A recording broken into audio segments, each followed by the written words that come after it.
जय माता रानी दोस्तों, आपके अपने चैनल धर्म साधना में आपका बहुत बहुत स्वागत है। माँ भगवती दुर्गा की कृपा सदैव आप और आपके समस्त परिवार पर बनी रहे। दोस्तों, कार्तिक मास अब समाप्त होने को है। आज है वैकुंठ चतुर्दशी और कल है कार्तिक मास की पूर्णिमा तिथि, मतलब कार्तिक मास की अंतिम तिथि। तो कार्तिक मास की पूर्णिमा बहुत महत्वपूर्ण होती है क्योंकि बहुत सारे नियम लोग कार्तिक मास में लेते हैं। कई भक्त हैं जो कि स्नान का नियम लेते हैं, कई भक्त हैं जो कि व्रत करते हैं, कई भक्त हैं जो दीप दान करते हैं, कुछ दान करते हैं। मतलब अलग अलग प्रकार के नियम लोग लेते हैं इस महीने में।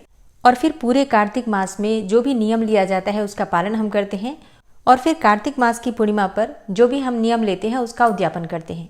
तो आज की वीडियो में मैं आपसे बात करने वाली हूँ कि कार्तिक मास में अगर आपने कोई भी नियम लिया है, जैसे कि स्नान का नियम या फिर व्रत धारण किया है आपने, या आप पंचभीखु कर रहे हैं, भीष्म पंचक कर रहे हैं, या फिर कुछ ऐसे भक्त हैं जो कि अभी तक चातुर्मास का व्रत कर रहे हैं, जैसे कि कई भक्त हैं जो कि आषाढ़ पूर्णिमा पर व्रत का प्रारंभ करते हैं, चातुर्मास के व्रत का। तो कार्तिक मास की पूर्णिमा पर उनके व्रत का समापन होता है, चातुर्मास के व्रत का। ठीक है, वैसे तो एकादशी से एकादशी तक होता है, लेकिन कई भक्त पूर्णिमा से भी प्रारंभ करते हैं। अच्छा, कई भक्त हैं जो अपनी कुछ प्रिय चीज़ों का त्याग भी करते हैं इस समय में, जैसे कि कुछ भक्त हैं जो कि चप्पल का त्याग कर देते हैं, जूते का त्याग कर देते हैं, कुछ विशेष प्रकार की मिठाई का त्याग कर देते हैं, सब्जियों का त्याग करते हैं, फलों का त्याग करते हैं। मतलब अलग अलग प्रकार से अपनी इच्छा के अनुसार, अपनी श्रद्धा और सामर्थ्य के अनुसार जो भी आपने नियम ले रखा है उस व्रत का उद्यापन, उस नियम का उद्यापन पूर्णिमा पर आपको किस प्रकार से करना है, कौन सी चीज़ों का दान करना है और पारण कब करना है। मान लीजिए आपने पूरे 1 महीने व्रत किया है तो आपको अनाज का मतलब अन्न का सेवन कब करना है। कई भक्त हैं जो कि भीष्म पंचक कर रहे हैं एकादशी से पूर्णिमा तक, तो आपके व्रत का उद्यापन और पारण कब है, सारी जानकारी उद्यापन से संबंधित आपको आज की वीडियो में मिलने वाली है। तो वीडियो बहुत महत्वपूर्ण है, पूरा ज़रूर देख लीजिए। अच्छी लगी वीडियो तो लाइक कीजिए, संभव हो तो शेयर भी कीजिए और चैनल पर पहली बार आए हैं तो सब्सक्राइब करके बेल आइकन को ज़रूर प्रेस कर लीजिए अगर आपको आज की वीडियो अच्छी लगे तो सबसे पहले बात करते हैं कि आपको कार्तिक मास का या किसी भी नियम का उद्यापन कब करना है। देखिए, पूर्णिमा को करना है, ये बात मैंने आपको पहले ही बता दी। और कार्तिक पूर्णिमा है 15 नवंबर 2024 को, दिन होगा शुक्रवार का। ठीक है, तो 15 नवंबर को आप अपने व्रत का या कोई भी नियम ले रखे हैं तो उसका उद्यापन आप करेंगे। किस प्रकार से करेंगे? देखिए, सुबह आपको ब्रह्म मुहूर्त में उठना है। जिस प्रकार से आप प्रतिदिन उठ रहे थे उसी प्रकार से पूर्णिमा पर भी आपको उसी नियम का पालन करना है। स्नान का, व्रत का, दीप दान का या फिर दान का, जो भी आपका नियम है उसका पालन आपको पूर्णिमा के दिन भी करना है। उसी प्रकार से पूजा, आराधना, मंत्रों का जप, कथा इत्यादि सब कुछ आप सुनेंगे। विधि विधान से भगवान श्री विष्णु की पूजा करेंगे, सूर्यदेव को जल देंगे, तुलसी की पूजा करेंगे। इसके बाद आपको व्रत का उद्यापन करना है। तो जो भी हम नियम लेते हैं उस नियम को भगवान को ही समर्पित करते हैं कि हे भगवान श्री विष्णु, आपकी कृपा की प्राप्ति के लिए मैंने पूरे 1 मास में कोई नियम जो आपने लिया है उस नियम को स्मरण कीजिए, भगवान से कहिए और उनसे प्रार्थना कीजिए कि आपसे यथाशक्ति यथासंभव जिस भी प्रकार से हो सका आपने नियम का पालन किया।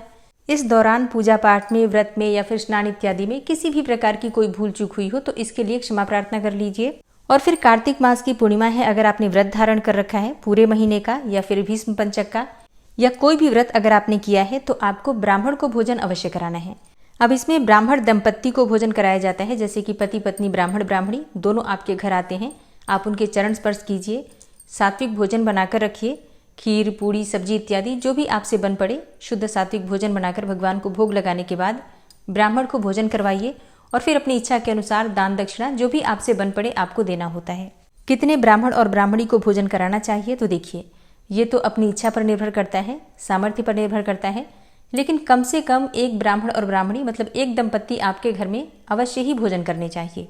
वैसे तो कहा जाता है कि कम से कम 3 ब्राह्मण और ब्राह्मणी या फिर 5 पति पत्नी आपके घर में भोजन करें, लेकिन सबके लिए ये संभव नहीं होता है। बहुत से लोग करते भी हैं, लेकिन अगर आपसे ना हो तो आप कम से कम 1 ब्राह्मण पति पत्नी को बुलाइए घर पर और उन्हें लक्ष्मी और नारायण का स्वरूप मानकर उनकी पूजा करके उन्हें भोजन कराकर और यथाशक्ति दान दक्षिणा देकर उन्हें संतुष्ट कीजिए। ठीक है, तो इतना आपको करना है। अगर आपने कार्तिक मास का व्रत किया है या फिर चातुर्मास का व्रत किया है या फिर भीष्म पंचक और पंचभीखु का व्रत करते हैं तब भी आपको इस नियम का पालन करना है। ठीक है, मान लीजिए आप नहीं करा पाते हैं ब्राह्मण को भोजन, मतलब संभव नहीं है, कोई आ नहीं पाता है, तब क्या करें? तब ऐसे में ब्राह्मण के निमित्त आप दान की सामग्री निकाल सकते हैं, सीधा निकाल सकते हैं। वही भोजन इत्यादि की सामग्री, कच्ची सामग्री निकाल दीजिए और इसके साथ वस्त्र इत्यादि कुछ पैसे मतलब दक्षिणा स्वरूप कुछ धन देकर और किसी ब्राह्मण को मंदिर में आप दे सकते हैं। ठीक है, ब्राह्मणी के लिए सुहाग की सामग्री आप दे सकते हैं, वस्त्र दे सकते हैं। जैसे कि साड़ी या फिर सूट इत्यादि, जो भी आपसे बन पड़े।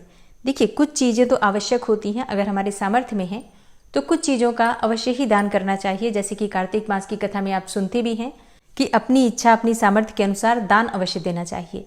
मान लीजिए आप दान नहीं दे पाते हैं, बिल्कुल भी सामर्थ्य नहीं है, तो ऐसे में आप गाय को या फिर कोई भी जीव जंतु आपके घर के आसपास हो तो उन्हें भोजन करा सकते हैं, किसी ज़रूरतमंद को भोजन करा सकते हैं, या फिर इतना भी ना कर पाएं तो अपने आसपास कोई देव वृक्ष हो, जैसे कि पीपल का वृक्ष है, तो उनकी पूजा कर लीजिए और विधि विधान से पूजा करके अपनी इच्छा के अनुसार कुछ फल मिठाई इत्यादि पीपल के वृक्ष के पास ही अपनी इच्छा के अनुसार चढ़ा दीजिए और धूप दीप जलाकर प्रार्थना कर लीजिए। लक्ष्मी नारायण का स्वरूप होता है पीपल का वृक्ष, और कार्तिक मास की पूर्णिमा भी है। ऐसे में भगवान श्री हरि विष्णु और माता लक्ष्मी की कृपा से निश्चित ही आगे आपके सामर्थ्य में जरूर होगा कि आप ये सभी चीजें विधि विधान से कर पाएंगे।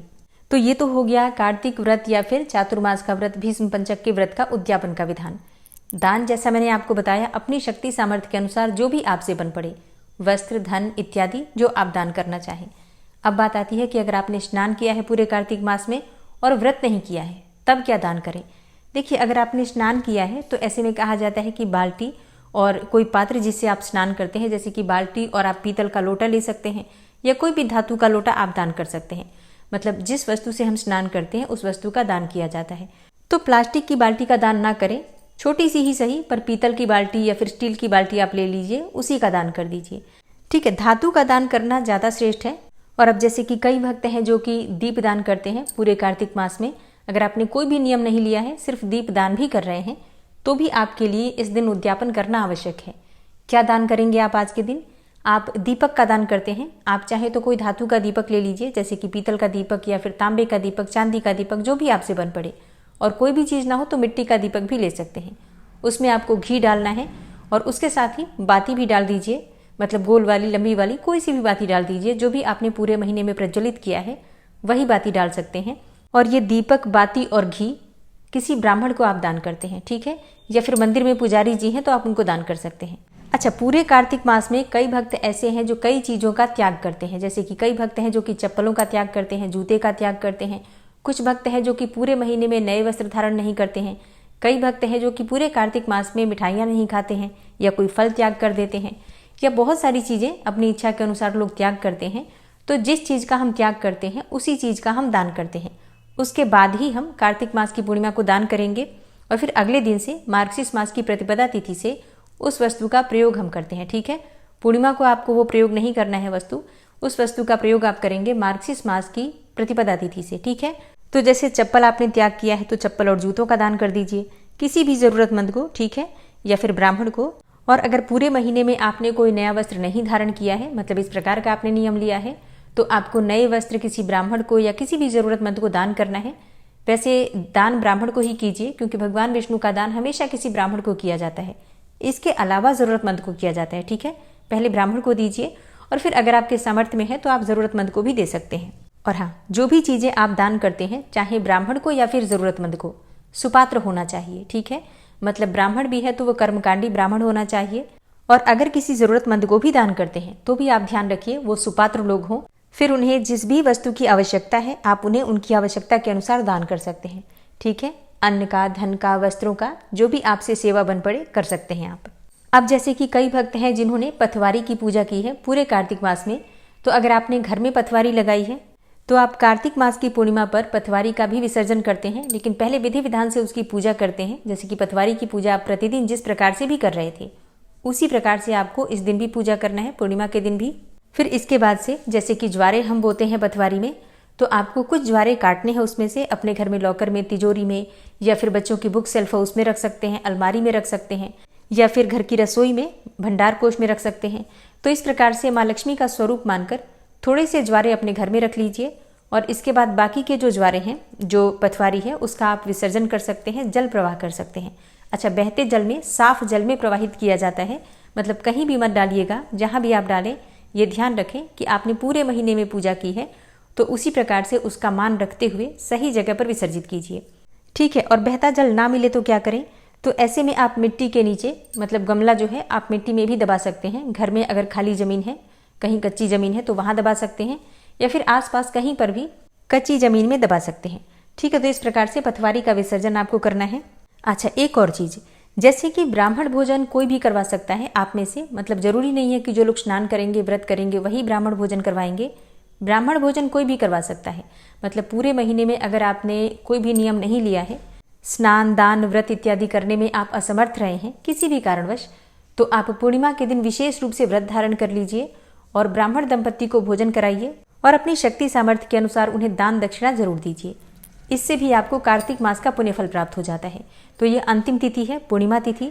विधि विधान से लक्ष्मी नारायण की पूजा कीजिए, जितना भी आपसे बन पड़े उतना दान अवश्य कीजिए। अच्छा, एक चीज बताना भूल गई मैं आपको, जैसे कि मैंने कहा आपको कि आप जिन चीजों का त्याग करते हैं उसी चीज का दान किया जाता है, लेकिन अगर आपने नमक का त्याग किया है तो आपको मीठे का दान करना होता है। ठीक है, मतलब कोई मिठाई खरीद कर और वो आप दान करते हैं और फिर अगले दिन से, पूर्णिमा के अगले दिन से आप नमक खाना प्रारंभ करते हैं। ठीक है, इस प्रकार से नियम होता है। और जो भक्त प्रतिदिन कथाएं सुन रहे हैं नियम से कार्तिक मास की, वो जानते हैं कि उन्हें किस प्रकार से उद्यापन करना है। कथा के बीच में इस प्रकार का वर्णन आता है कि कब हमें किस चीज़ का दान करना चाहिए, कौन सी चीज़ त्याग करने पर कौन सा नियम लेते हैं, तो कौन सी सामग्री का हम दान करते हैं।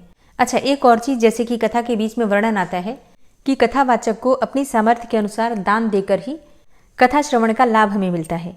तो ऐसे में अगर आप ब्राह्मण से कथा सुनते हैं तो ब्राह्मण को दान देते हैं, अगर आपने स्वयं से कथा पढ़ी है तब भी आप ब्राह्मण को ही दान देंगे। और मान लीजिए आप कहीं यूट्यूब पर सुन रहे हैं, जैसे कि अगर आपने मेरे ही चैनल से कथा सुनी है, तो अपनी सामर्थ्य के अनुसार 11 रुपये, 21 रुपये, 5 रुपये, जितना भी आपसे बन पड़े किसी मंदिर की दान पेटी में डाल दीजिए और मानसिक रूप से भगवान विष्णु से वाचक को दान दिया इस प्रकार से प्रार्थना कर लीजिए, तो आपकी कथा का संपूर्ण फल आपको प्राप्त हो जाएगा। ठीक है, तो ये कार्य सबको करना है। आप कहीं से भी कथा सुनते हैं, आप दान मंदिर की दान पेटी में डाल सकते हैं। ठीक है, और पूरे कार्तिक मास में हम विशेष रूप से तुलसी की पूजा करते हैं, तो ऐसे में तुलसी की विदाई, तुलसी का उद्यापन हमें किस प्रकार से करना है, आने वाली वीडियो में आपको ये जानकारी जरूर मिलेगी। तो आने वाली वीडियो जरूर देखिए। और पूरे मार्गशीर्ष मास में भी आपको इसी प्रकार से पुराणों की कथाएं और मंत्र इत्यादि सुनाए जाएंगे इस चैनल पर। तो चैनल से जुड़े रहिए और प्रतिदिन की कथाएं जरूर सुनिए। पूर्णिमा की संपूर्ण पूजा विधि की वीडियो आने वाली है, तो अगर आपका कोई प्रश्न हो तो आप कमेंट बॉक्स में लिख सकते हैं, ताकि आने वाली वीडियो में आपके प्रश्नों के उत्तर आपको मिल जाएंगे। मिलती हूं मैं आपसे अगली वीडियो में, तब तक के लिए जय श्री राधे।